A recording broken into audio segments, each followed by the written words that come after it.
Hey everybody. Hello, welcome to Satsang. And, connection's a little slow here today. So I may have to restart it. Brian in Virginia, there I am. Hi, Brian. Remington, can't hear me at all? Let's check on the settings here on Zoom, because I'm quite frozen over here. Things are we've had some technology problems today. I'm having to use an old system. Can y'all hear me? Can y'all hear me now? Good. All right, cool. Let's make sure the sound is off here. Okay, cool. Make sure that nothing interferes with our happy day today. Welcome, everyone. Jim can hear, but it's definitely laggy.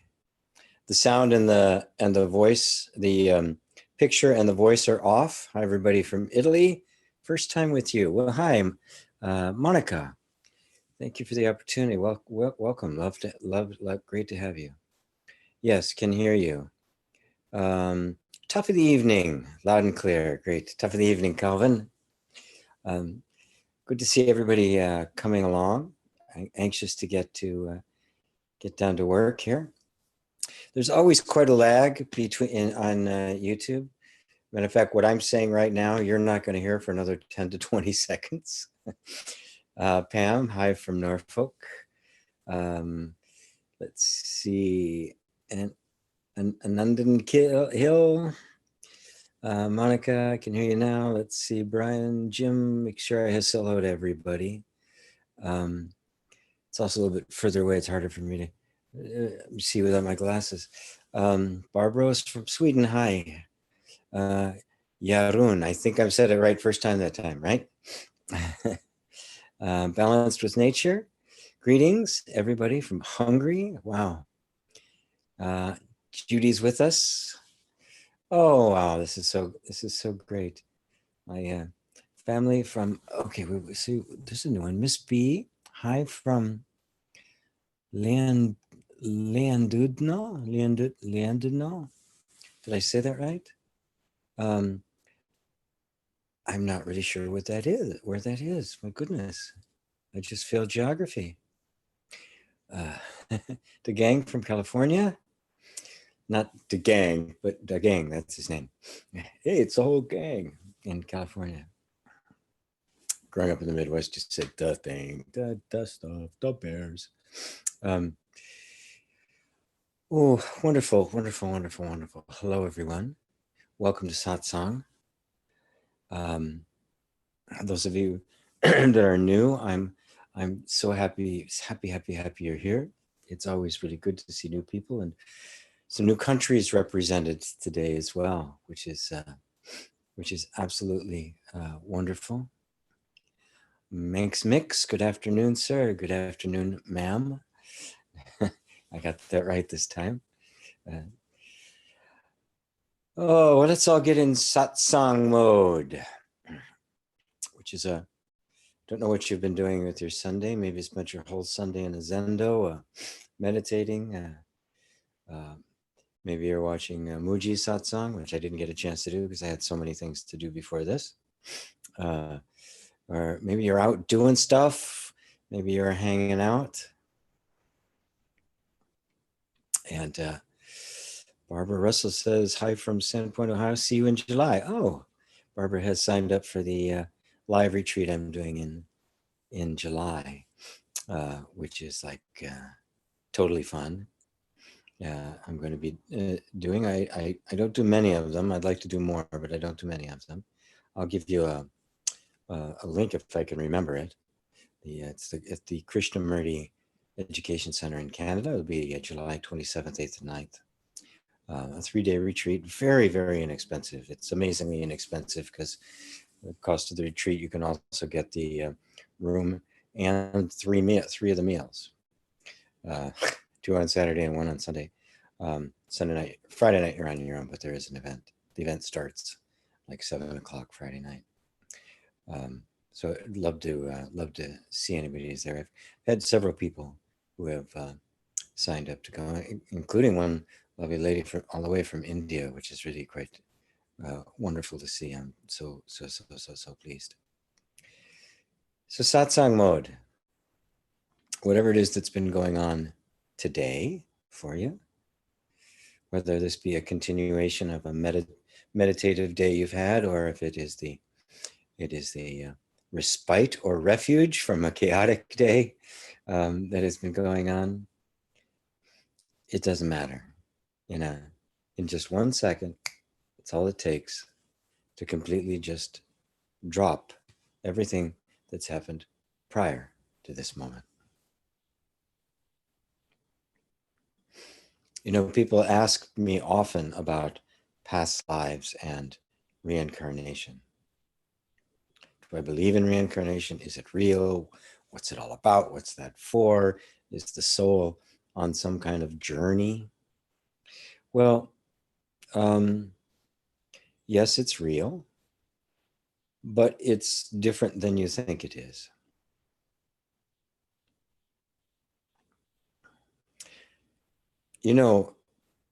Every night you go to sleep and you go into deep sleep, right? And in deep sleep, it's even dreamless sleep. You fall asleep, kind of go in and out of REM, you're dreaming, but several times during the night you slip into this totally dreamless sleep. Now, in that dreamless sleep, you aren't anybody. All sense of identity is gone. You don't have any self-image, you don't have any self-concept, you don't have any relationships. You don't have a life, you don't have a future life, you don't have a past life, you have nothing at all. All context is gone. Your sense of identity literally is put in abeyance. When you, quote unquote, wake up, what actually happens is that the sense of activity and content and stuff happening rises back up again. And with it, the sense of identity. So the fact of the matter is, every day you experience a reincarnation. You re-enter into the sense of identity you had before you went to sleep. And if you really were to pay attention, you'd notice that you kind of slip in and out of character all day. You go through different characters. 1 minute you're a father, 1 minute a loving father, and the next minute a disciplinarian or a mother, and you're a wife, your husband, you're a friend, you're an employee, you're an employer, you're a manager, you're a managed. We have a million different identities that we slip in and out of all the time. We have this idea that there's this continuity here, and there is something that is continuous, but it's not the sense of identity. You literally incarnate thousands of times a day. Think about it. We want to put our attention on the one big event, right? That one time you go to sleep and don't wake up again, right? That identity is actually gone for good. But that's all it means. It means that that identity is gone and isn't coming back. But every moment of every day, you are dying and being reborn. It is a constant thing that's happening. Now think about that for a minute, because what it means is that there's no special significance to dying. But when you wake up in the morning, you don't think you have a choice whether to become that person or not. You do, but you don't think you do. In fact, I made a series of meditations along the line of the law of attraction for helping people just kind of create the kind of day that they want, which you can do. There's nothing stopping you. That you wipe the slate clean, right? You're not you anymore unless you decide you are, unless all the memories and stuff of the past come back to you, and And then you start and you say, oh, that's who I am, right? And you re-enter that story, start playing the part. Start playing that set of parts because they're coming and going all of the time. The same thing is really true, is the exact same thing that happens when you go through this experience that we call death. You simply fall out of this identity and fall into a new one. Now, in between there, you actually are aware that you're not that, and you can, if there's enough spiritual preparation, you can, in fact, decide not to again. There's actually an opportunity for full awakening every time you die. Most don't take it because they haven't prepared. You know, in the Tibetan Book of the Dead, what that entire thing is about is preparing you for that period in between when you die and the next birth, to give you an opportunity so that you're prepared when the opportunity comes to decide not to, or to become increasingly conscious as you do. But conscious as what? And that's the key. The thing about reincarnation that's really amazing and extremely indicative, and the very fact that we can become multiple people during the day all the time, and in the morning you could become somebody else if you wanted to, is that if you could be all these different things, right, then obviously none of those things are actually you, at least not permanently so.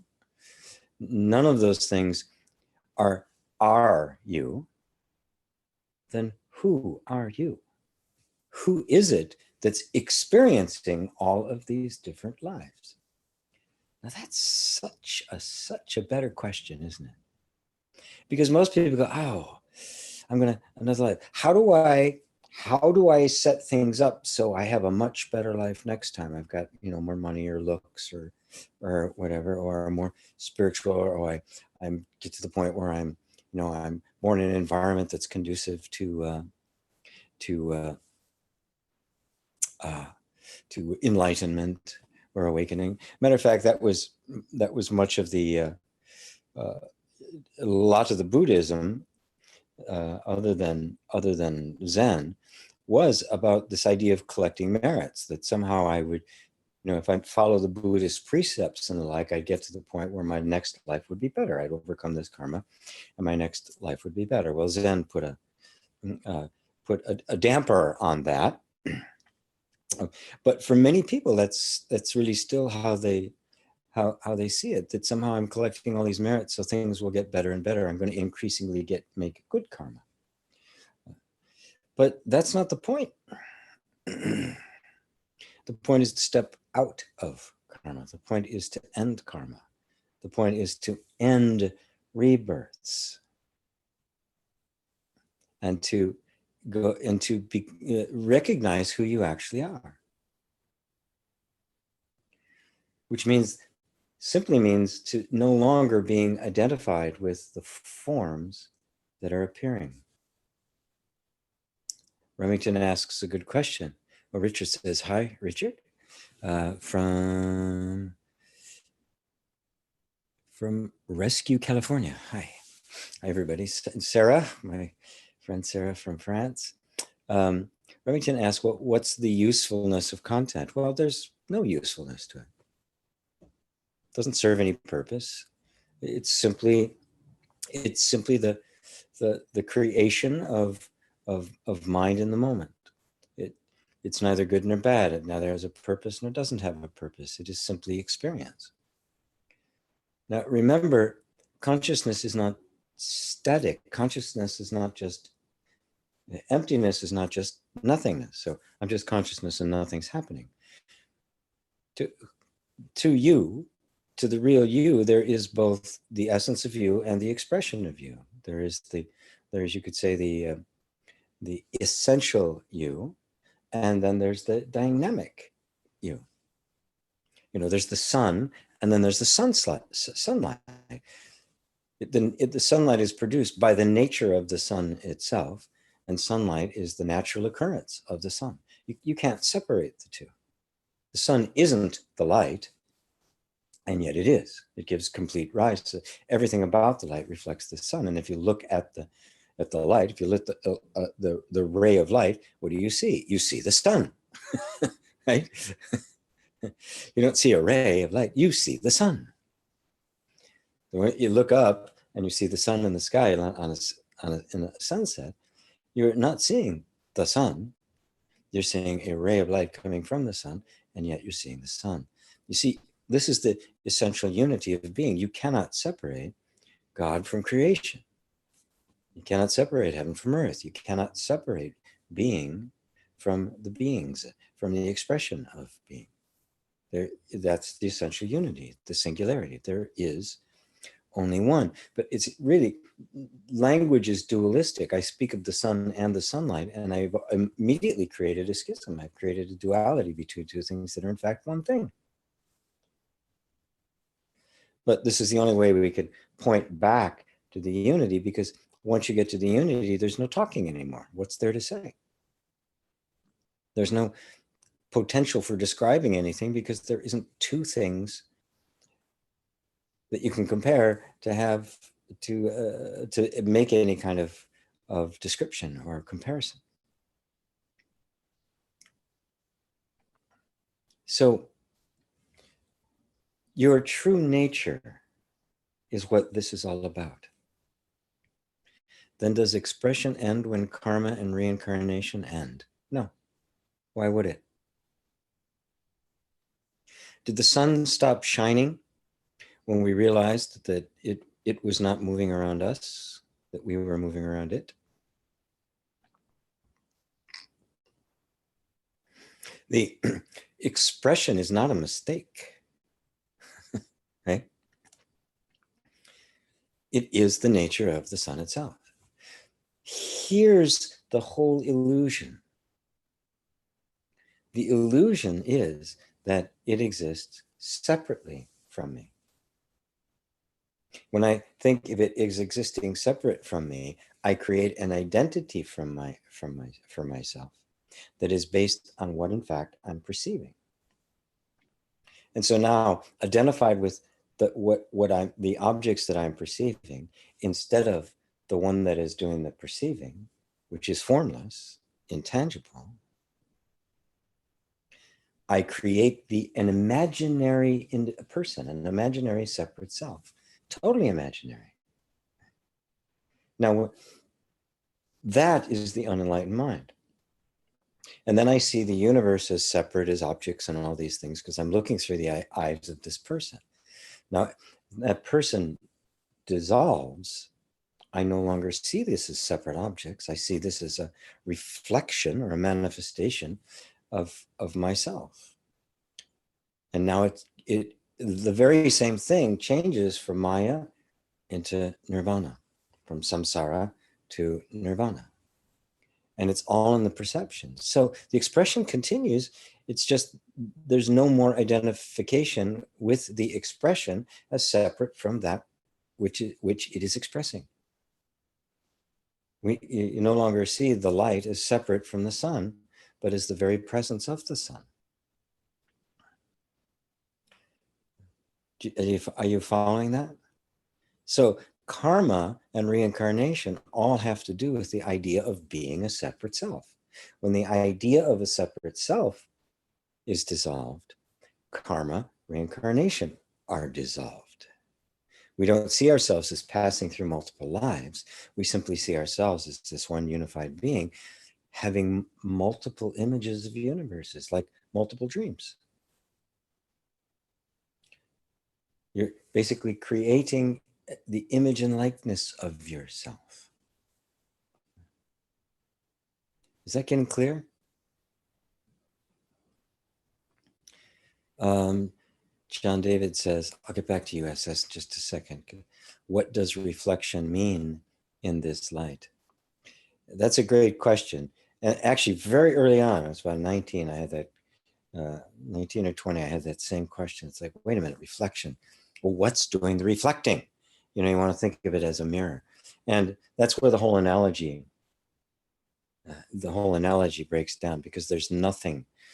In this case, you kind of turn towards a different way of looking at it, and that is simply the self-reflection, the self reflecting upon its own nature. You, the real you, reflecting upon your own nature.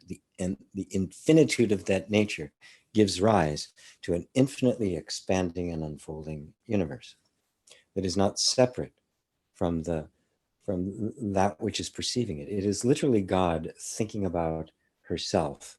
And the image in the mind of God is the universe and all existence. Does that help you give an example to it? And even within there arises the sense of it, the existence being separate from the source. But of course, how can it? The idea, you might say, within the mind can't possibly be separated from the mind. So it's legitimate to think of God as the divine mind pondering her own nature. And that the image in mind is the very image and likeness of God. It's a beautiful way to approach it. So it's not like God over here and like some kind of a cosmic mirror reflecting God back. And again, I'm doing my best to try to point you towards things which are beyond form and beyond tangibility. They have no opposites. So it's very difficult to try to put language around it without becoming dualistic. So it becomes very hard, even using a word like reflection or projection or something like that. But thank you for bringing that up, because one of the really important things in non-dual inquiry, excuse me, I shift positions here a second and get a drink of water. One of the extremely important things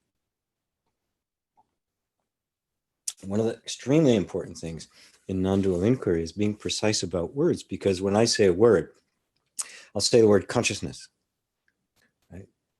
And consciousness has a specific meaning to me, but it may not have the specific meaning to you. So you'll find me a lot stopping and saying, well, what that means to me is. And so when you ask a question like, about what is the meaning of reflection in this context, that's very, very significant that you do that, and I appreciate it. Like the word consciousness. For me, the word consciousness is simply you. It is the I. It's what is hearing my words right now. What it is seeing the picture on the screen. The place where it's actually registering is consciousness. So to me, consciousness and the self are one and the same. So I have to define it like that, because for somebody else, consciousness may mean cosmic consciousness or Christ consciousness or absolute awareness, and have a very different image of it. So we get together on what these images, what these things mean. Remington says, no, it's not clear. I'm confused, LOL. And then he says, oh, does that mean clarity is arising, my friend? Is that what that means? Carla says, hi, everybody from Mexico. And I got to make sure to get back to SS here. After awakening, get the cursor out of the way. How can the person function with people back in life? Sometimes I feel I should live as if I am the person, which is illusory. Very good question.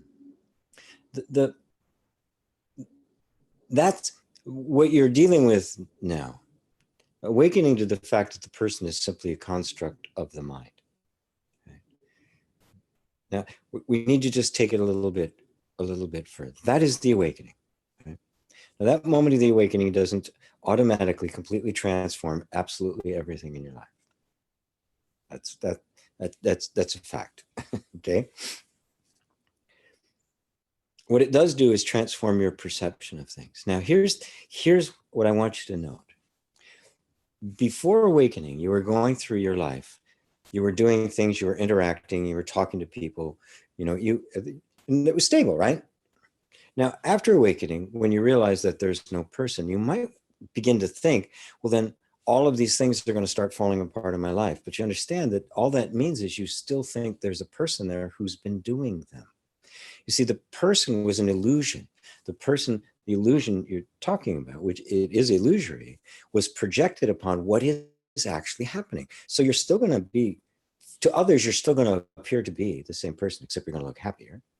You're still being doing these things, you know, washing clothes, going to the grocery store, you know, kissing your husband or your wife or your friends, you know, but playing, having fun, working, all that same stuff is going to be done, but it's no longer going to be, you're no longer going to believe that the person is doing it. You're going to see that the self is doing it, God's doing it, and has always been doing it. That the person was an illusion, right? That's very important. The illusion is not like a hallucination. It's not like all of this goes away. An illusion is a misperception of what's actually taking place, of what's actually there. Like the illusion of the sun moving across the sky. It's an illusion. And even though we know it isn't anymore, it still appears that way to our senses, right? So your life is still going to be doing the same stuff, but you're simply aware that there's not a person there doing it anymore. Is that clear, SS? It is so important, because a lot of people get kind of hung up there, because there's still this lingering idea that somehow there is a person doing things, and if I'm no longer, and if that person disappears, nothing's going to get done. The fact of the matter is, the person doesn't exist. It never has existed and has never been doing anything. That is the illusion. And it's that we wake up from. Then we find it's all been happening all by itself the entire time. And suddenly we are free.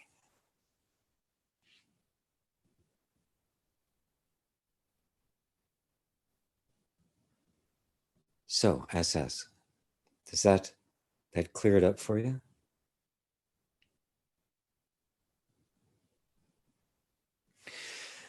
Oh, we have a lull in the questions here.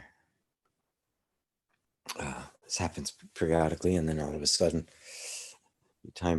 be time to start bringing it to a close, and I'll just get a flurry of questions about all sorts of things. Richard says, it sounds like you're trying to convince me to take my hands off of a self-driving car.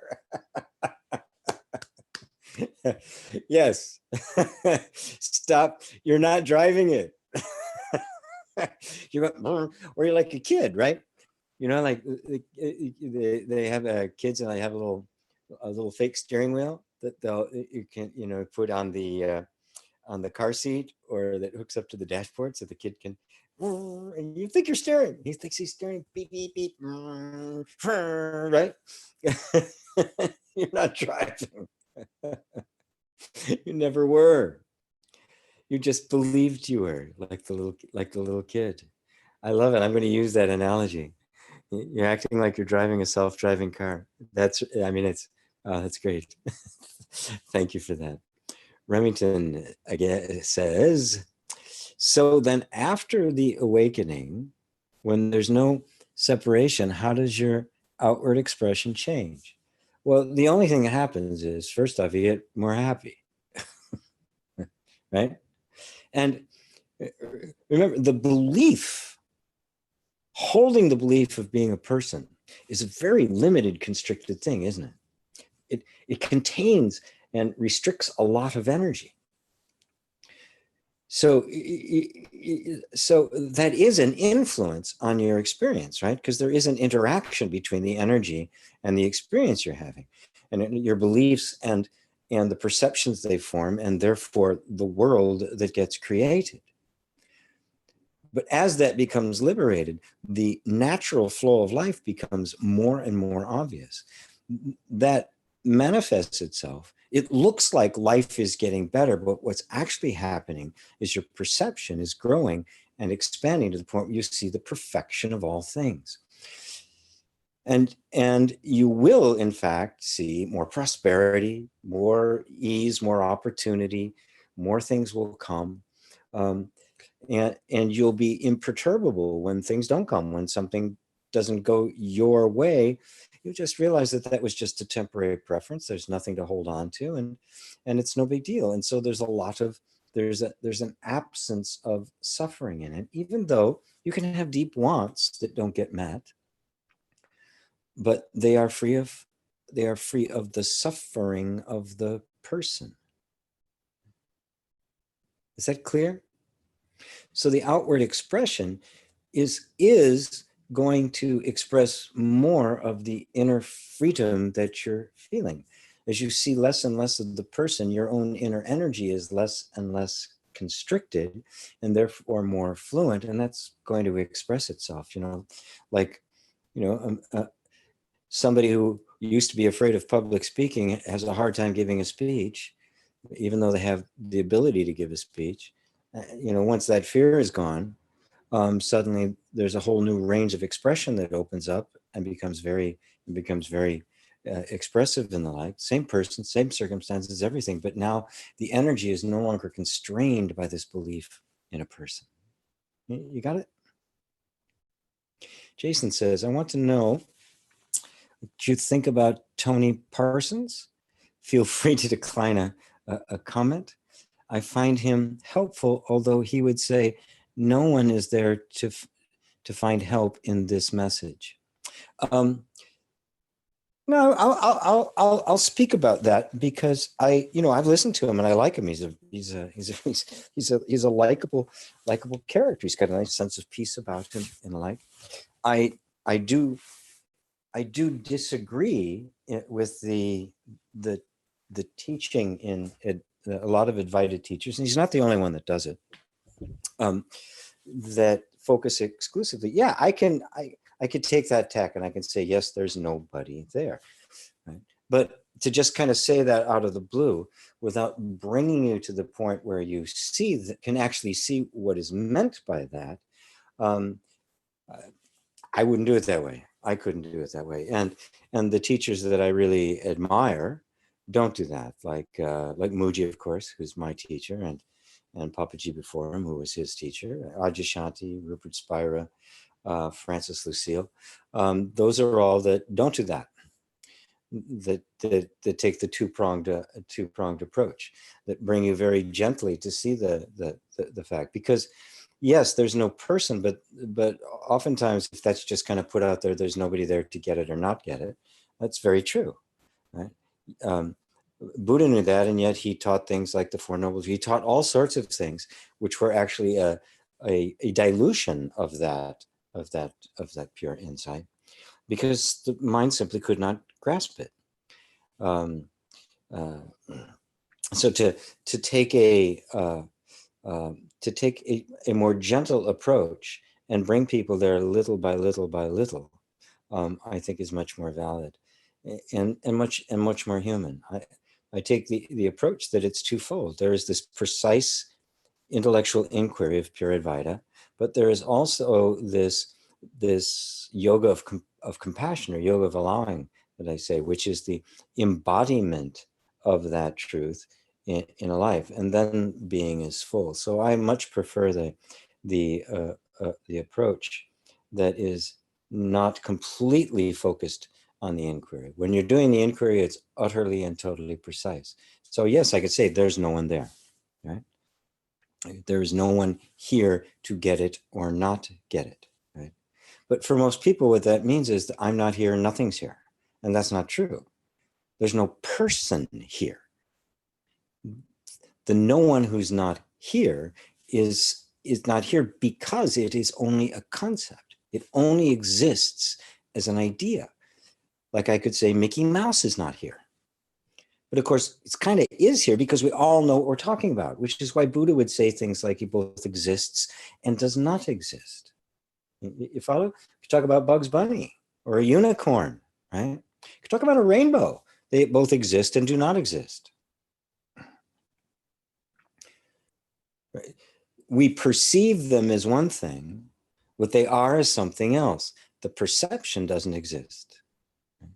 So it's just kind of a difference in style, and there are many people who are drawn to that kind of Advaita teaching, but it's not what I do, and And there's many who kind of in my camp on that. So I hope that answers your question, Jason. SS says, yes, thank you, GP. You got it. Good, good. The gang asks, Eckhart Tolle. Oh, Eckhart Tolle is another one who teaches more of the middle way, like I do. He's another one that is along that same kind of path. He's very, very precise spiritually, but always takes the time to bring people there very gently. He measures spiritual growth by the degree of absence of thoughts. Do you agree?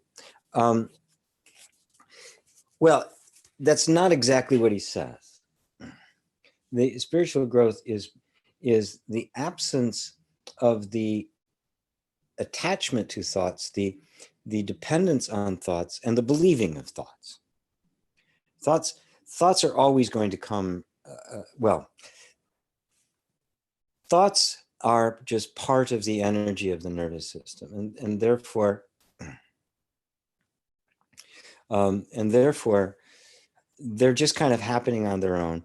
They're following a certain pattern, right, and a certain energy. And you've given them attention for many, many years, and so they've gained energy, and so they're going all the time. Now, when we begin to recognize who we are, there's a disidentification with the thoughts to take place. You realize the thoughts are just the thoughts. And because I believed myself to be this person for a long time, those thoughts went along with the belief. They conformed to it, they amplified it, they collected more thoughts around them that were like that. But when that essential belief in the person begins to dissolve, it's the belief that holds all those thoughts together. And they will eventually start to dissipate, and the thoughts will take more and more, increasing the form and amplify the true sense of who you are. There will also be less of them. They will just, but that's not always the case. You know, that isn't always the case that the sage has no thoughts. When they're in samadhi, when you're in samadhi, and you can be in this place where there's simply no thought. Or yes, they can stop completely, but the reason they would stop completely, and the reason the sage doesn't care whether they stop completely or not, is because there's no interest in them anymore. There's no energy going into them. They're just an experience. The way I would see a cloud pass in the sky.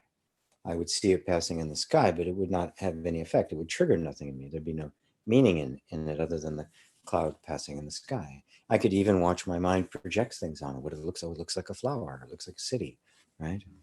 Or I'm seeing the face of the Virgin Mary or something. And I just recognize that that's a projection of the mind, and I'm completely unaffected by it. And then sometimes there'll be no thought at all. And you actually experience that. You could be, watching a really intriguing, interesting movie right at the climax point, and you won't be thinking. You're having pure experience at that point. Or listening to a piece of music. You can get completely wrapped up in a piece of music, or standing in front of an incredible work of art, or even a beautiful flower, and you're not thinking. It's pure experience. So it's not exactly the way he said. Yes, there's a tendency. Certainly thought becomes less important. It becomes less significant. And so there are less of them. And of course, the more attention you are spending here and now, just being aware of what you're feeling right now, being aware of what's going on around you, being aware of being aware, the less thought there is, because thought does not exist in the present. It only exists in the past and the future. Fully in the now, you're just simply experiencing thoughts as they go by, but they have no sticking or staying power. They have no Velcro on them. So how does that sound for you, Degang? Eckhart and I do not really disagree on this. Puppy, hi Puppy. Hi GP, happy to see you even though I missed 30 minutes. Well, we're glad to have you. Anyway, the next 30 minutes is going to be even better. So Pam says, I can feel any interest in enlightenment or becoming awakening. Just want to know what I really am. Am I missing the point? No, not at all. I can't feel any interest in enlightenment or becoming awakened. But you're really saying the same thing. When I say becoming enlightened or awakened, that's all I mean, knowing who you are. That's all it is. It's not some special state. That's why we're very precise with the words, because, we hear about enlightenment stories about, the heavens parting, and Rana Maharshi just leaving home and going to Arunachala for, and just sitting there for 2 years, and all these fantastic stories of all these great things that took place. And there are a lot of them, but there's also a lot of them. They're just very uninteresting and insignificant, of people just kind of wandering into knowing who they are. That's all it means. Awakening means I know who I am, and I no longer believe in who I used to think I was. And awakening starts when you realize that who you think you are isn't who you are. For many, that's the beginning of awakening, not the great, heavens parting, but simply, oh, wait a minute. Most of what I act out is what I believe about myself. And I've acquired these beliefs. So this image I'm holding of myself isn't really who I am. So who am I then? And it's a very significant moment, because you've seen through the illusion, and something inside of you then wants to know who you are. That voice inside that says, I want to know who I am, is the real you. That's the awakened you. That's a voice that's calling you back home. You've been looking this way, and all of a sudden it's like, it's not here. And you turned around and started heading back home. You following that, Pam? So we're really on the same. When I'm talking about enlightenment or awakening, I'm talking about knowing who I am. That's all there is to this. So that desire to know who you are, that's it. You're not missing the point of anything. That is the point. Enlightenment or awakening as some other experience, some great peak experience I'm going to have, would be worthless. The only thing that matters is knowing who you are, because we're always suffering from acting out and thinking we're something else.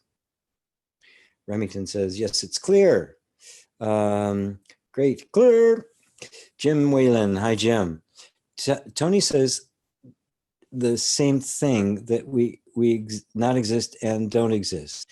He says it's everything and nothing. Yes, that's clear. I haven't heard him say that, but great. Yeah, that's exactly the case. And that's what the Buddha said. And then explain it very clearly. Just go really clear. That's what it means, right? Because there's this, you can't really say it doesn't exist. You can't really say Mickey Mouse doesn't exist. We're talking about him. He exists as an object of thought, as an object of affection, as an object of association. It's deep with meaning, like Luke Skywalker does, right? I mean, let's face it. Everybody you know, even the people that are closest to you, what you know of them is all within you, right? We never actually know somebody. We can get very, very close, but the experience is always within ourselves. So in a sense, they don't actually really exist except within you as your experience.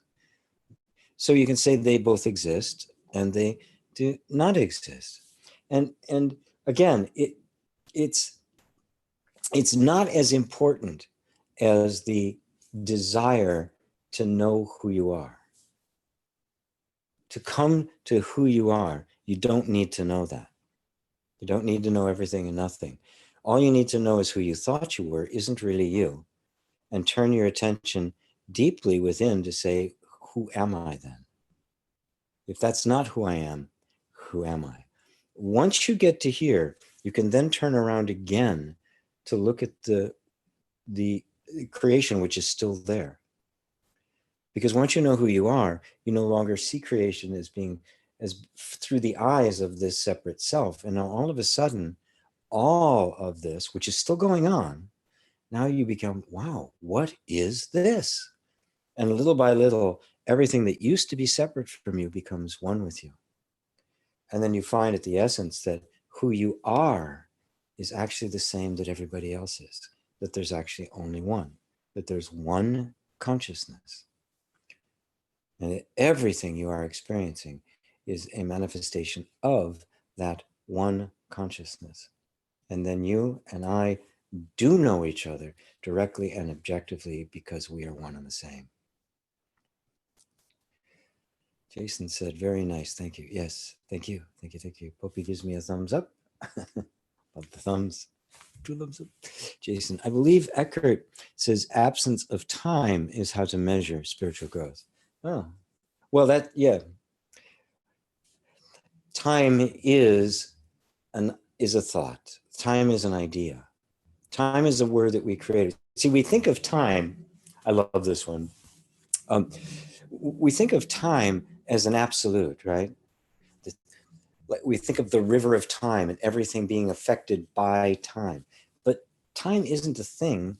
Time is simply how we perceive change. We see this, and now we look at this, and it's different. It still looks like it's the same thing, but it's different, and we say it's time. In fact, all we're doing is witnessing change, which is constant. Right? So time does not exist separate from things changing. It isn't something that makes things change. It is simply a concept to sum up the nature of change. So the reality is we all experience things change. How they change and how fast they change, we have this thing we made up, this useful little concept called time. So time does not exist independently of change. So you could say time both exists and does not exist. Does not exist as an entity in and of itself. It exists as a quality that arises out of the nature of change. And then we say that everything is changing. And of course, if everything is changing, you look close enough, you can't find anything there at all, because nothing stops long enough for a thing to be there. So you see that this constant flow of change is all there is, and not a thing that is changing. These the more comfortable you are with these perceptions, the more you're beginning to see them. Yes, that is the measure of spiritual growth. But I always like to get it to the simplest part. The simplest part is, who are you, right? And I like the way Francis Lucille does it, because it's very, very simple. It just brings you back to this thing. What you are is whatever it is that's hearing my words. You are hearing my words right now, right? There's no doubt in your mind that you are hearing my words. Okay, whatever that is you, right? Now, I call that consciousness, because obviously you're conscious of it. You're conscious of my words, and you're conscious of the fact that you're hearing my words. There's consciousness there, right? So consciousness is what you are. Whatever that is. Now, don't put any other meaning on it. You know, God or the I am or the infinite consciousness or Buddha nature. Put nothing on it whatsoever. Just look at what's actually there. And what's actually there is, I am aware. There's no doubt about it. I am aware of the things I am aware of, and I'm aware of being aware. That is who I am. Everything else is just a thought. See, that's it. I like to make it that simple. Everything else we talked about, the nature of time and space and objects, arises out of that, because that is the starting point. Right there, I know, and I know it for sure. So if whatever I extrapolate from there arises from there, I know it's true, because this is self-evident. It is undeniable. I don't even know what its origin is. I don't know what it's made of, if it's made of anything. I can't find anything else it's made of. All I know is that. Nisargadatta would say that you are is self-evident. What you are is unknowable. Everything else is speculation. The utter simplicity of this is what is so baffling to the mind. Because the mind, our educated, our psychological minds, our educated minds, our minds trained to look for external objective answers cannot fathom this. It's looking for some object, something that has, form and definition and stuff that it can look at. That is what I am. But if I'm saying that is what I am, I have to say, well, turn around for a second. What is it that's perceiving that? And then you find that the finger can't point to itself. That which is perceiving cannot be perceived. So you don't need any knowledge anymore. Did you follow that? If what is doing all the perceiving, if who I am is not an object that can be perceived, then all human knowledge just falls apart. All human knowledge becomes secondary. It becomes relative. Okay, I agree on this premise, and therefore I can make all of these conclusions about it. But if that premise isn't true, then I throw all the conclusions out. And so the essential is simply this sense of being, which is consistent. It's the only thing in your whole life that's never changed. Everything else has come and gone. You've seen it come and go. So what is it that has seen it come and go? Now, when I say that, who am I? Who is it? What is it that has seen it come and go? The tendency, of course, is for your mind to get engaged and try to come up with some idea about what it is that come and go. But the simple answer is, well, it's me. That is me. Whatever that is what I am. Now, put your attention there. I like to keep it really simple and go back to the essential thing. There's just this essential, Mooji loves to call it isness. It's just this isness. Just this sense of being. And it's absolutely consistent. And it's enough. Really, it's enough.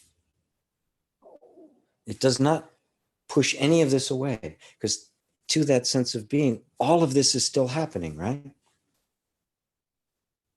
But you recognize that everything that's happening is all perceived at this one place, this one unmovable, indivisible, indefinable place, this mysterious place. That brings the conversation back, right? And then we can go out and take all sorts of wonderful little trips out into the places where we can explore the nature of the universe. And we can do it with authority, because the universe is a reflection of that, of who we are. So it's no longer, I'm learning about the universe by studying something separate from myself. I'm learning about the universe by studying myself, because they're one and the same.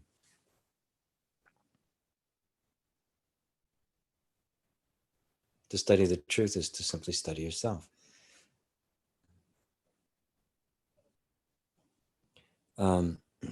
Barbara says, as Mooji says, I have thoughts, but there is no thinker. Yes. The thinker is a thought. It's a thought about thoughts.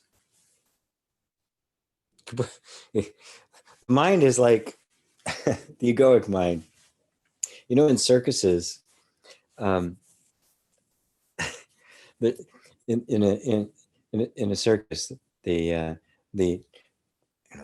guys on the trapeze will be forming these great feats and everything. It'll be this magnificent performance, and everybody will start applauding, and the clowns run out and start bowing, taking credit for the event.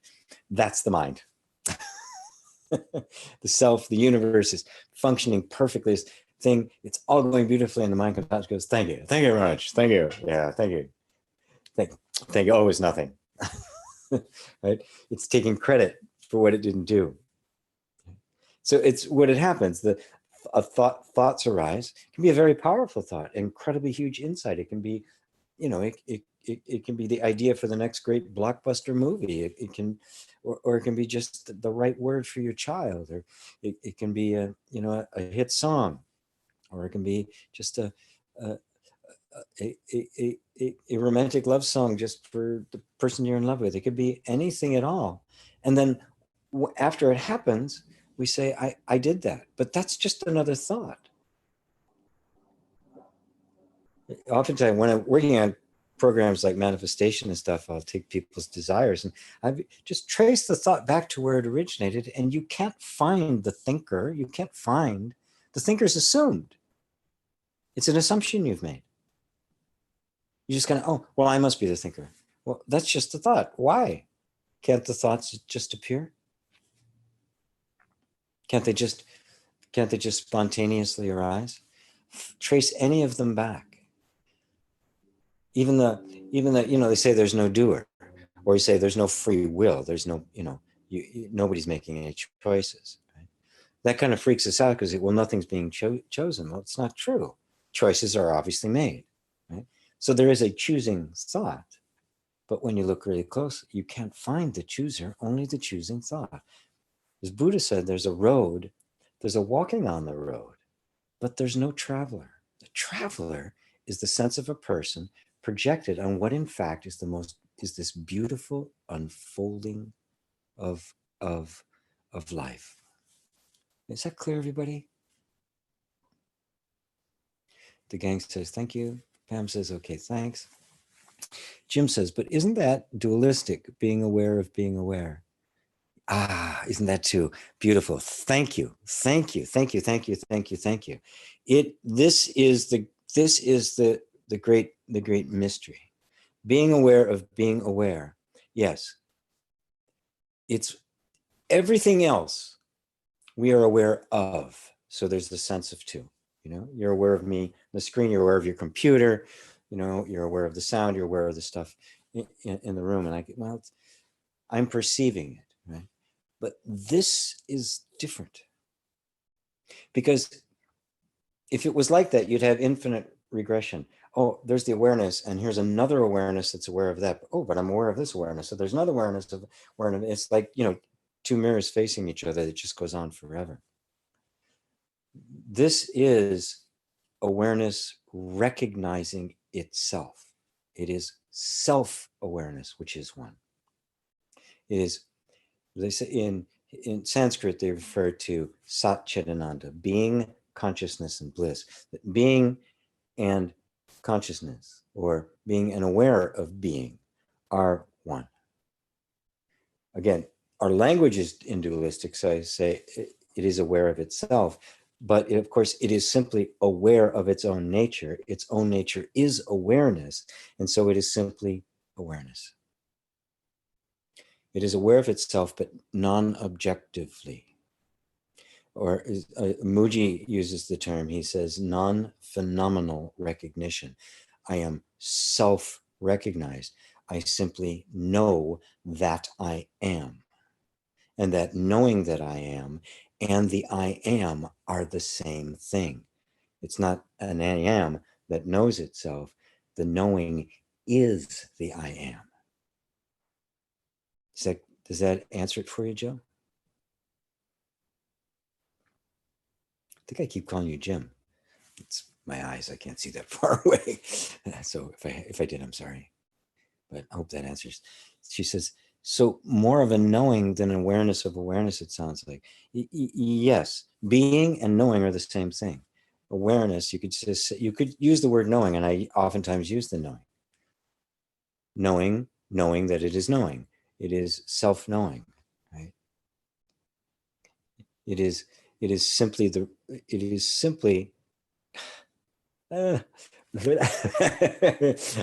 words are dualistic. I'm running out of them. Yes, it is just knowing. Knowing and being are one. Existence is knowing. It's not something that knows. Knowing is existence. Sat and Chit are one. And it's good Chit. Love the clown analogy. Yeah. Can you say life has no purpose? Yes, I can. I could say that life has no purpose absolutely, but that doesn't mean there's no purpose. Right? I mean, there's a purpose to what I'm doing right now, right? But at some point, you all get it. You're all enlightenment. You're all walking around. You're all doing it. Well, I don't have a purpose for doing this anymore. That purpose is gone. So purpose is real. It's very important, right? but it's not absolute or inherent. This is what Buddha meant by no self. It's not that there's no purpose. We say life has no purpose. We kind of go into this absolute term. Oh, everything is meaningless. Then that's exactly the next thing people say. Oh, life has no purpose.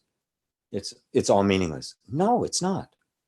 All it means is purpose is not absolute. There's not this great grand purpose that life has to serve. The purpose is appearing all the time. I had children. My purpose was to be a father.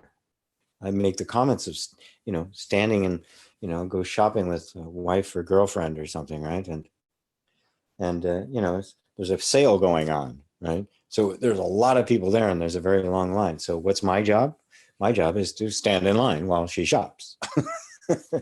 And I've had to do that, various times of my life. And I remember standing there, the line's gradually moving, and I'm wondering if the timing is going to be perfect this time or if I'm going to be letting people in front of me, right? And I just started to laugh as I was standing in line there. This is it. Right in this moment, this is my life purpose.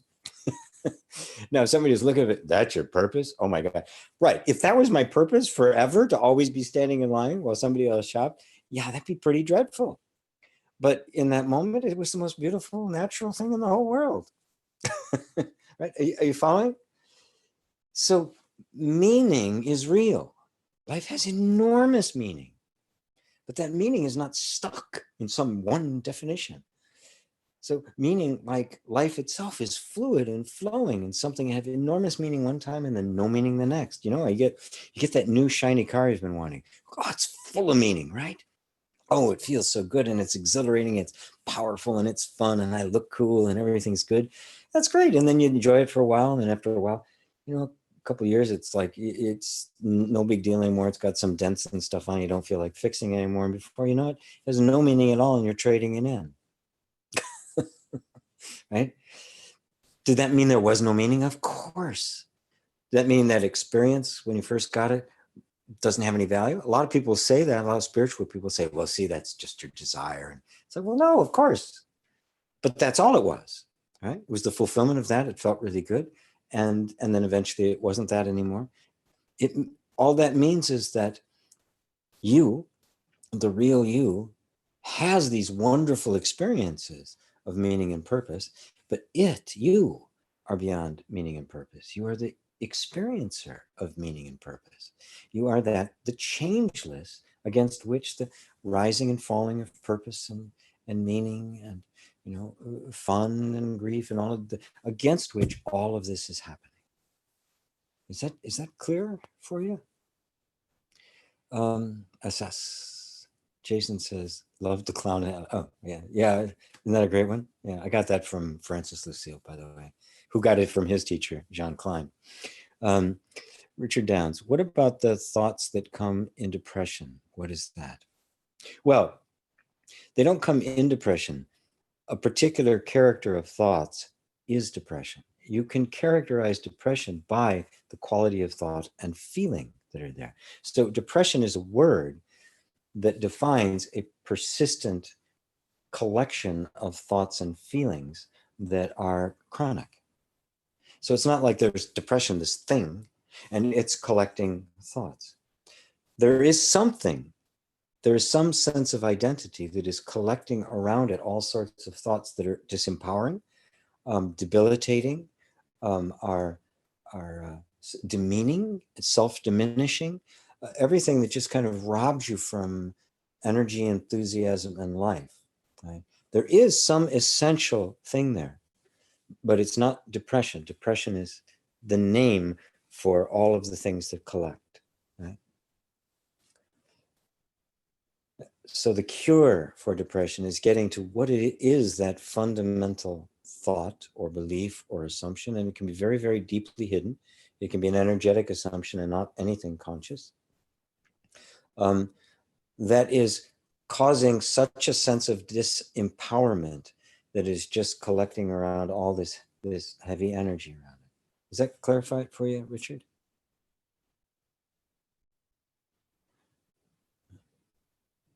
So there's something that is attracting those thoughts.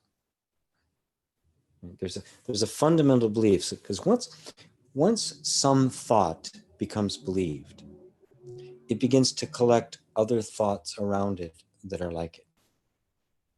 They call it the law of attraction. Psychology, they call it just the associative functioning of the mind. That's the way the synapses fire. It doesn't really matter. It's a phenomenon we can all agree on that actually happens. If I start thinking really negatively about something, I seem to collect more negative thoughts. I see real positively, start collecting more really positive thoughts.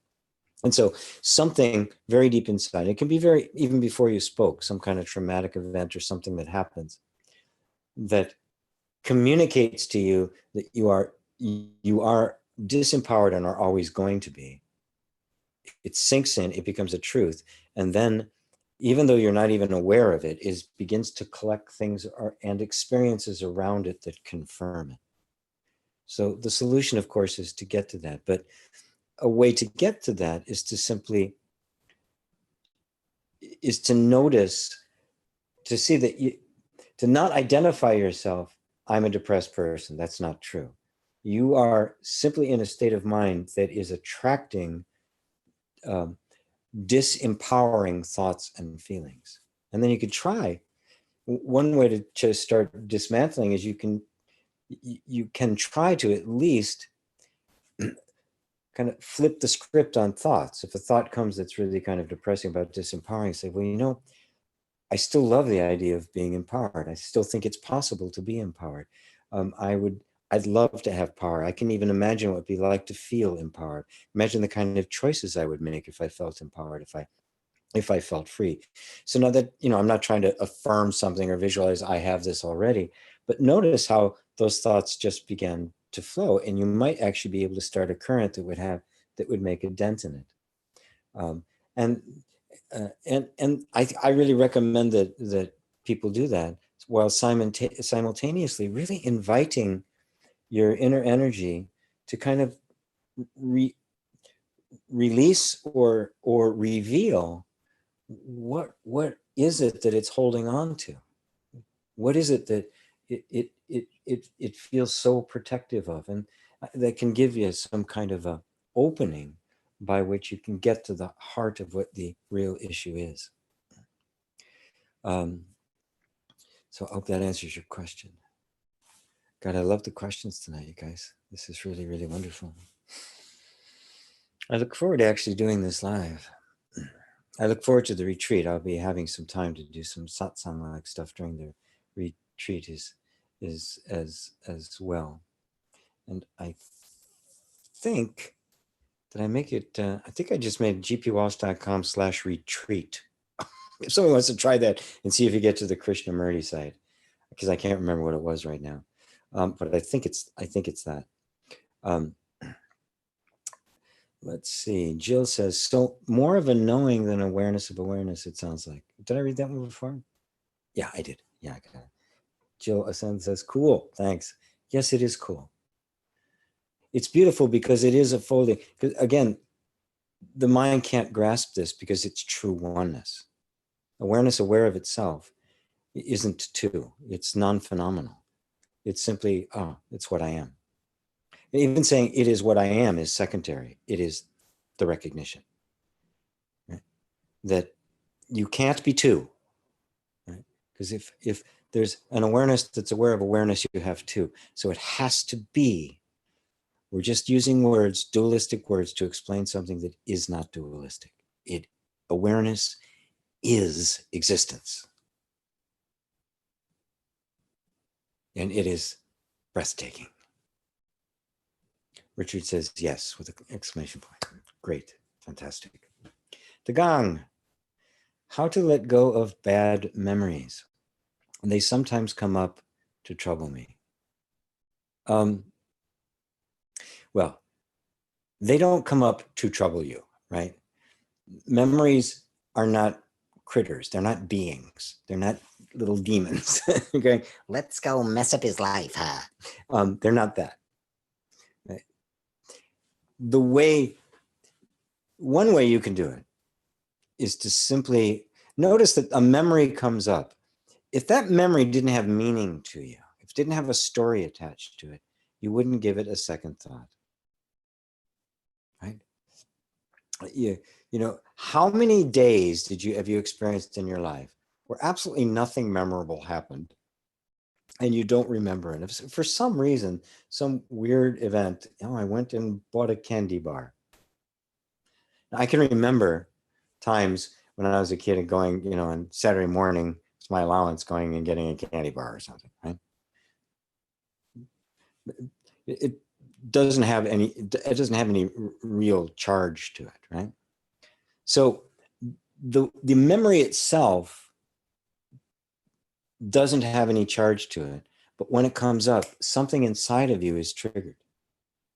And that something inside of you then pays it a lot of attention, starts giving it power, and starts a real story about it, right? And now all of a sudden, that story is what gives it its staying power. Now suddenly you're in the story, and like I was saying to Richard, now it starts amplifying, collects other thoughts around it, and before you know it, you've got this rap going on, right? You're just going on and on and on. You're in the groove and you can't stop. So just recognize that when a thought comes, even if it's a painful memory, it only has as much power as you give it in the moment. Now, sometimes when I'm working with people about some emotional issues and we're doing inner reconciliation, and I'll be teaching people how to coach, be a professional coach in reconciliation coming up very soon if anybody's interested, gpwalsh.com/IRCF. There are times when it's okay to be with it for a while, but it has to be within the context that you're trying to get to the essential energy that is reacting to the memory. It's never about the memory. It's about some association with an event that's in the energy system that has reacted and therefore decided that that memory is important. It's not. There's a trigger, right? That trigger is in you and it is a reaction to the memory. And that is what is causing the distress. That is what is causing the problem. No story, no problem. Otherwise, even the word bad memory, right? You say it's a bad memory, and the memory comes up and there's a sting. And I have it, everybody has it, right? They're always going to be there. You know, everyone has something, oh, God, I did that. And there's a little, right? Don't make a big deal out of it. Yes, they're going to come up, right? So how we respond to them when they come up is going to determine the difference. What I would do is like, I would let them, I would invite them to come up.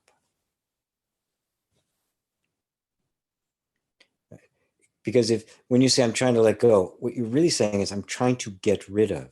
You've just picked a fight with them. And so now you have created a conflict with something. Right? So let go of the conflict. Invite them to come. Now there's no conflict. If they have some real purpose to serve, they'll come up, serve the purpose, and go.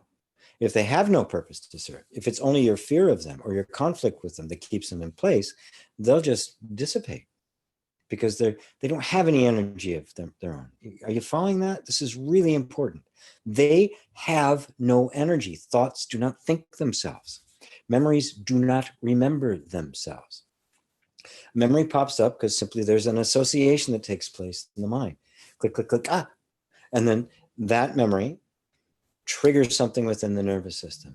We can very easily break that trigger and the memory has no more charge anymore. I will use, somebody just mentioned EFT. I use EFT for that kind of purpose, to kind of disassociate, to break the connection. And then you realize the connection is arbitrary. It's not absolute. You don't have to get rid of the bad memories. You have to get rid of the reaction to them, which is a programmed response, which is easy to get rid of. And at that point, the memory not having any more meaning simply doesn't arise. Papinu says, tough sell to a soldier back from war.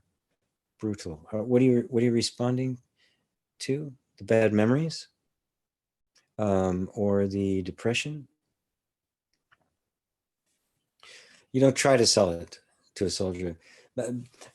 By the way, much of what I'm saying, I wouldn't say to a soldier back from war. I've worked with combat veterans with PTSD, and I don't go into this. I give them relief. I use EFT and some other things to just give them a sense of relief, give them their life back. So that's an important part. It kind of answers the other, goes back to the earlier discussion we were having about, how teaching straight Advaita and teaching something that is a little bit more humane. You have to understand your audience. There are some people who are simply not ready to do that. They're just suffering too much. So you relieve the suffering. You're the bodhisattva. Relieve the suffering. When that is adequately diminished, now you have an opportunity to go in and touch them on a deeper level and make deeper transformations and help them come to a point of awakening where all suffering stops. So, yes, Richard said, yes, that helps. Possibility of opening to being empowered through EFT. Yeah, EFT works really, really good because EFT is a physical technique that literally communicates safety to the energy system. When you touch certain places on the body, they're comfort spots. The body naturally touches them when it's stressed out and the like, because it's basically sending a signal to the nervous system that it can calm down and feel supported and safe. And so the end result is that in the midst of all what may feel very, very chaotic, there's this message of safety getting in physically. Right? And in a reconciliation, I use it as well as going into it through conversation and through creating, and energetically just creating a space, so that message of safety is constantly being created. When that happens, the energy begins to move. But it's really, really important, as I was mentioned in Dagang before, but about even calling it a bad memory and wanting to let go of it, because that conflict is not a safe space. If you just are not open for it, let it come, you have created safety. And that's always the ground on which healing and inner transformation can take place. Brian in Virginia. I love hearing from you, Brian. You've been around for way back in the old Conversations with GDs, which was like 8 years ago. I mean, it's been a long time, man. Anyway, there have been times I feel I am addicted to a cycle of getting myself depressed over some things because of the high I get when I get out of them. Yeah, the mind is really a strange critter, isn't it? And yeah, there is that, because it's true. Because much of what humanity regards as happiness is actually just relief. Because the suffering is so chronic and so constant, mostly low grade, but so constant, that when there's a respite in it, there's this, and it feels like a real high. I advocate contentment instead. And yeah, there's even evidence for physical addiction, oxytocin and all that kind of stuff, which I don't really care all that much about. But yeah, there is. I'll give you a different vision that you can have. Rather than having a disaster, a horrible down that you can then recover from and have a high, I would say at that moment of the high, use it to create a higher high. Create a vision of ever unfolding exhilaration and joy and happiness. And that in that moment of high, your system is flexible and open, which means it can open to expand now to allow in more energy. So you can start there and make a higher high. And from there, you can make a higher high. There's no limit on it, folks. There's no limit on how high you can go. There is no limit on how big joy can get. So you don't have to go back to some place lower in order to experience. You can start there and say, well, what else is there? What else could I possibly experience from here? How much deeper can it get? How much broader? How much more of my life can it touch? What other areas can we bring into this wonderful space? And then, because there is a natural tendency, we all want to grow and evolve. That's the nature of life. This is the incredible mystery of it. We are absolutely perfect, content, and still perfect peace, unmovable peace. And simultaneously, there's a constant explosion of growth and unfoldment and evolution and growing, greater and greater joy, greater and greater love, greater and greater abundance, greater and greater opportunity, greater and greater creativity. So every day, right? Even if your day is just absolutely, average and neutral and there's nothing going on, say, how much more could I be experiencing right in this moment? Rather than I need to go back to some place that was miserable so I can get back to here and it'll feel good again. Just right where I am. I love where I am. I love where I am.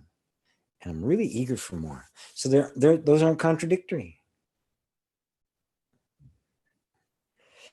Brian says, this is connected to my manifesting beliefs. Thank you. You're welcome. Yeah. Wonderful. Barbara, do you believe that this dream is all about God consciousness knowing itself? Well, the short answer is yes, because who else is it that would be dreaming? Who am I? When I take everything out of the equation and I'm left with nothing but the pure sense of I, what else is there? So whose dream is it? When I say I, and I'm referring to the person, I think, I'm this person and I'm waking up. No, person doesn't wake up. The guy in the dream doesn't wake up. The guy in DV doesn't change the channel. Right? The dreamer is the dream. And so who you really are, is that ultimate God consciousness. That's who you are. That's who you really are. You're not, Muji would often refer to as the person as God in drag.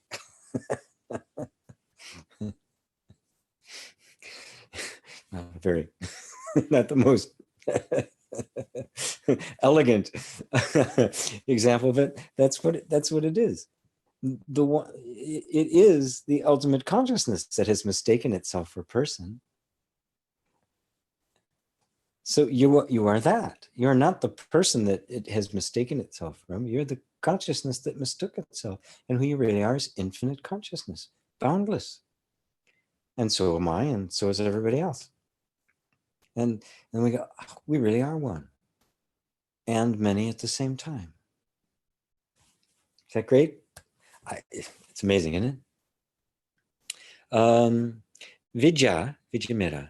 I want to manifest my soulmate. I am depressed, could not face anyone. I got detached from everyone. I could feel I am vibrating at a very low frequency. I know about LOA, but since my vibration is low, don't worry about it. Forget that. Forget trying to assess your vibration and all of that.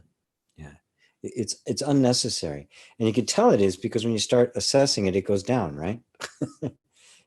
Now, you look at law of attraction, you always gravitate towards the things that bring you up, not towards the things that go down. So, my vibration is so low. So, okay, well, so my vibration is low. It doesn't have to stay there. How do I raise my vibration up? Well, I don't really know. Well, I know what I want to. And does it feel better to just want to raise it up? To know that it's possible to raise it up? Is it going up just by that? Wow, that's a good step then. Okay. Well, how can I make it a little bit higher? Well, I know I want to find my soulmate and I haven't. And that kind of sucks that I haven't. But it's not that it's not possible, it's because of my vibration. But I've been focusing so much on this vibration just going down. Okay, good. I'm done with that. I'm going to focus on what makes it go up. If I think about finding my soulmate, boom, suddenly I feel very alive and ambitious. I feel like finding him or her, and it's like totally cool and it's right and it's easy and it's natural and just flows. And we get together and we have the same values and we both love the truth and God and we love to do all this kind of spiritual stuff together. Now notice as I'm talking, is your energy going up or down? See, it's not that big a deal, Vidya. See, we very naturally gravitate towards pleasure and away from pain. We were built to do that. So moving towards higher vibration thoughts and feelings isn't hard because it's our nature, right? It's actually very hard to be pulled back. I mean, it's, to keep ourselves down and to keep ourselves at a low vibration it's like holding a beach ball underwater. It takes a lot of effort. The moment you let go, it just like poof, right to the surface, boom, and it's happy as a clam, bouncing around, playing in the waves, right? So just do what I did. Just keep bringing your attention back. There's a range of focus. Somewhere you got the idea, I've got to keep my vibration up. It's not up. I must be doing something wrong. And now you've got this cascade of this sad song running in your mind, right? Of how you're not doing it right. And all started right here. So let's go back here, right? So my vibration went down. Okay, so what? Everybody's goes up and down. Everybody fluctuates. That's the nature of vibration, Even sages wake up in the morning, kind of groggy, right? It's no big deal. So just raise it up. Start thinking about what it would feel like to be with your soulmate and watch your energy go up. And then just let yourself gravitate towards the thoughts and feelings that make you feel like that. That's all there is to the law of attraction. It is so breathtakingly simple. So give that a try and let me know how you do, okay? Monica says, thank you, GP. I love your way to indicate the truth. It helps bring light where it's necessary. I come from the teachings of Mooji, Rupert, Francis. Same lineage. I'm happy to meet you. Love you and all of us. Thank you. Same lineage as my, yes. Yeah, they're all on the same wavelength and have the same approach that I do. And I've learned for a lot of them. Of course, Mooji is my teacher. He is officially my master. So I'm his and completely in his debt. So let's see. Puppy note. Depression and bad memories. Puppy note. Vet's back. So we're bottled volcanoes about to explode. Yes. Yes, you are. And we can diffuse that. There's a beautiful movie that was made called Operation Emotional Freedom, with Gary Craig, and it was all this beautiful, very beautiful. They took a whole bunch of veterans, combat veterans from various wars with very severe PTSD, brought them together with great teachers and practitioners of EFT and worked with them all, and they recorded the entire thing. So vets all over the world could actually see the effectiveness of it. And I have worked EFT with combat veterans and had remarkable results with it, because it's a reprogramming of the system. And when you're in a combat situation where your life is threatened 24/7 for years at a time, you get stuck in that energy. Of course you do. But it is an association that can be broken, and using EFT and inner reconciliation, you can disconnect that so that triggered reaction to all of those memories and stuff simply doesn't happen. The trigger has been broken.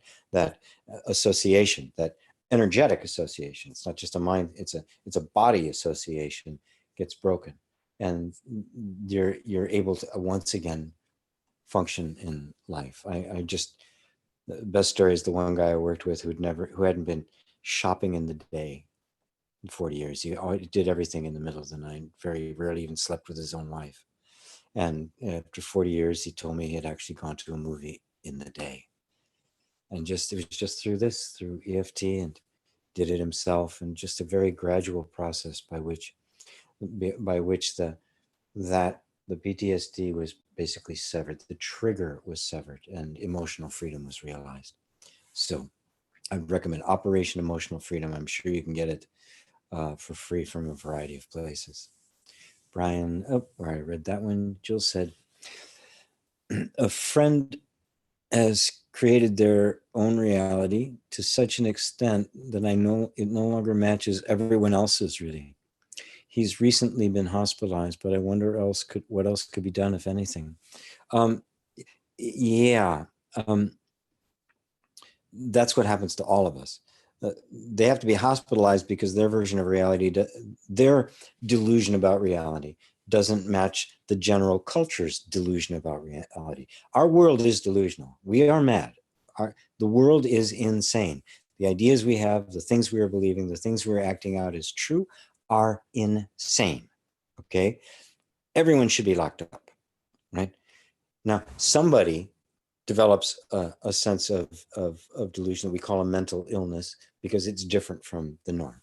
My mother was mentally ill. She lived in her own world, and in her world, it was all true. Right? And it was confusing as a child. Eventually, I got old enough to understand what was happening and exactly the depth of her illness. But it's what it's like, and becomes very cut off, defended, and oftentimes there's really nothing else that can do, but for their own good, be removed and be in a place where they can take, because they can't function because the reality contradicts this reality so much. What can be done? Love, compassion. If you recognize that the entire world is suffering from exactly the same kind of delusion, if you have a personal relationship and have an ability to interact with them in some way, first love. Love, love, love, love. Recognize that they are in the human condition. There's nothing different about what they're experiencing than anybody else does. Bring that energy to them. Right? Even when it's very uncomfortable, because sometimes it can get very, very weird. Right? But if you still bring that energy to them, even if you can't be there, to bring that energy every time you think of them opens up space in the general consciousness in which we're all connected. And it does have its effect. And then maybe some kind of opportunity will open up for you to actually interact. Maybe not, it doesn't matter. Another opportunity will open. A doctor will have some kind of opportunity that will open up, and suddenly something could happen. So it's not necessarily something that you have to do. At first, our job is to simply create the safe place where healing can happen at all, and let any kind of action flow from that. Jill responds, I totally agree about the whole world being delusional. It is. Thank you. It's very helpful. Love.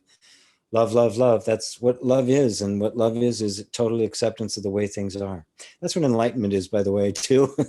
Love. I love the way Anthony DeMello put it. He said, enlightenment is total surrender to the inevitable. You're just really letting things be as they are, and letting them unfold themselves to you, rather than saying this is what they should be. When you say they should be, it means something other than what they are. You have created a conflict, and you've decided that you know better than life, and you have just stepped into delusion. If you let it be the way it is, with no resistance to it whatsoever, it can unfold itself, and you become the pure presence and the presence of love, really the presence of God on earth, that brings that light that will make healing take place. Vidya says, what are the things I need to do for manifestation? Say like gratefulness, visualize, affirmation, act as if what I should practice. Vidya, I just did a class on manifestation. And because of it, it was so important, and the effect it had, and is such a misunderstood subject, I'm doing another one. I think I'm going to start it in about a week. I'm going to start it. It's a 5-week series. And if you go to gpwalsh.com/manifest, I'll be doing a video, an audio, and then a live call every week for 5 weeks to talk about every aspect of manifestation, because I can see that you've got some misunderstanding about it, because you can't force yourself to be grateful. You can visualize, and the mind's going to fight you. You're going to actually create more resistance, right? So there has to be a way to ease yourself into it in such a way that it feels natural, that it feels affirming, that it feels uplifting, and that your energy naturally rises, um, because you simply feel better about yourself and about life as it is right now. There's less resistance and more openness. And because that's the heart of it, is because your desires are arising from the heart of God. All desire, it doesn't, you're not creating your desires. They're innate to you. Therefore, they're innocent and good, and everything that you're wanting to manifest is actually arising within you, that's coming right from your true self, which means that the fulfillment of it is in it, that everything you ask for already exists. So our job is to become really open and receptive, to rid ourselves of all the beliefs that say we're not worthy or it's not possible or anything. That, just put all of that aside and really just cherish the entire process. So I would urge you to sign up for that class if you can. And it's it's one payment. I think I've got a 3-payment plan for it too. It's going to be an immersion class. So if that appeals to you, I think you get some. I mean, obviously, way more than I can answer in a form like this, with a bunch of questions and chats and stuff like that. So I'd urge you to take a look at that. Again, gpwalsh.com/manifest. And anybody else is interested in it as well. It is not contradictory for a non-dual teacher to be talking about manifestation, because they're not at odds with each other. There is a way in which the universe forms itself. And when you realize that you're not the doer, you realize you're participating constantly in this process of creation, which is not a moment in time, but is a continually unfolding event. The Big Bang didn't happen 13.9 billion years ago, right? And this is the after effect. The Big Bang is still happening, right? Until the dust settles, the explosion still happened. So we are experiencing creation every single second. Every moment is the expression of God, just like the sun constantly is generating sunlight. The creator is constantly creating. That's all it ever does. So creation isn't something that's static. It is something that is constantly going on. And we are becoming aware of the fact that we are the consciousness out of which it is emerging. And that is what the real meaning of manifestation of the law of attraction and desires fulfilled and all of that is. So it does become a very deeply spiritual inquiry. And it's not just about getting your desired. It's been so trivialized into, I want to get money and a car and a soulmate and life and all of that kind of stuff. And it is all of that, but all of those are the effect. Ultimately, they become unimportant. What becomes important is the joy and happiness you feel every moment. So I hope that answers your question. Thanks. Mick says, so enriching and supportive. Thank you. It's bedtime. Yes, I guess it's bedtime for a lot of people over in Europe. Jill says, I totally agree about, oh, yep, indeed. Remington, GP, how do I make the stillness last longer and stop walking out of presence? How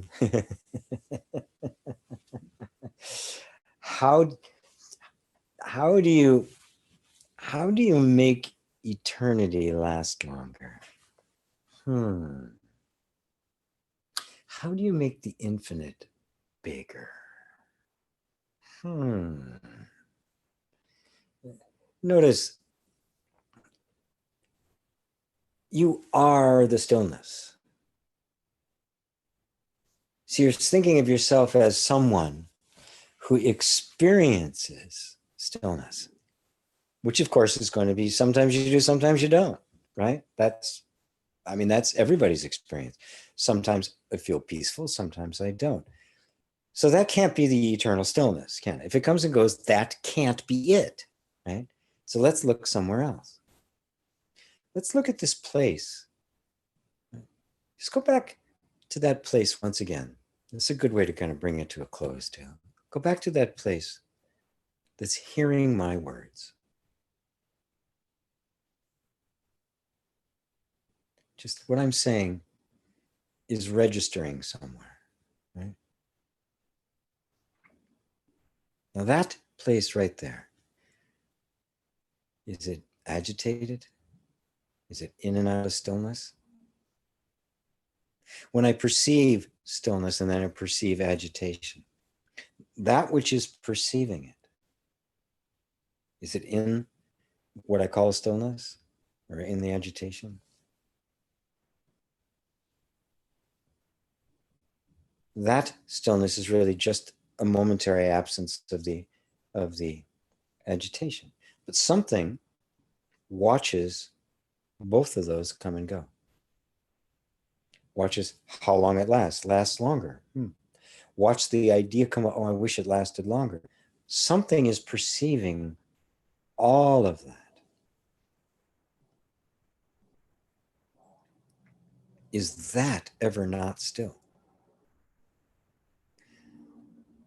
That's presence. You're perceiving. Can you ever walk out of it? Can you ever not do it?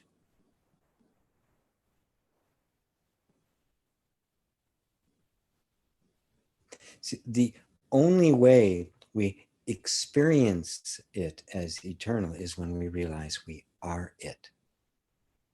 If it is an experience that I am having, it will always do this. It will always come and go. But if it is me, it doesn't come and go.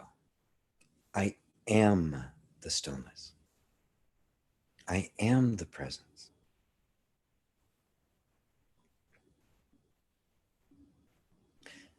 Now your mind wants to create another being that experiences stillness, but even that is perceived, isn't it? Even that's seen. What's seeing that? Even all the antics of the mind and its creation and its identification and all the stuff that's putting in there, even all the antics we get so upset about, are we not seeing them? Are we not actually watching the clown take the bow?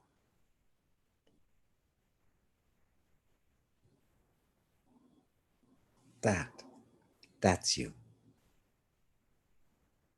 That's all there is to you. That's the whole of you. You need nothing else. Everything else will come and go. It'll be beautiful, it'll be interesting, it'll be explosive, it'll be growing, it'll be expanding. But this, it can't expand because it has no size. It doesn't exist in space. It can't begin or end because it doesn't exist in time.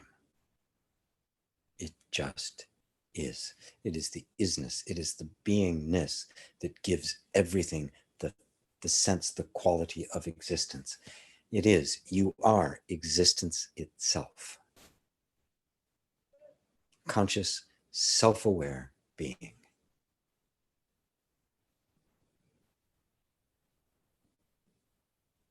That's a great place to bring it to a close, everyone. Oh, I love you all so much. It's always wonderful to be with you. So thank you. I love you. Namaste.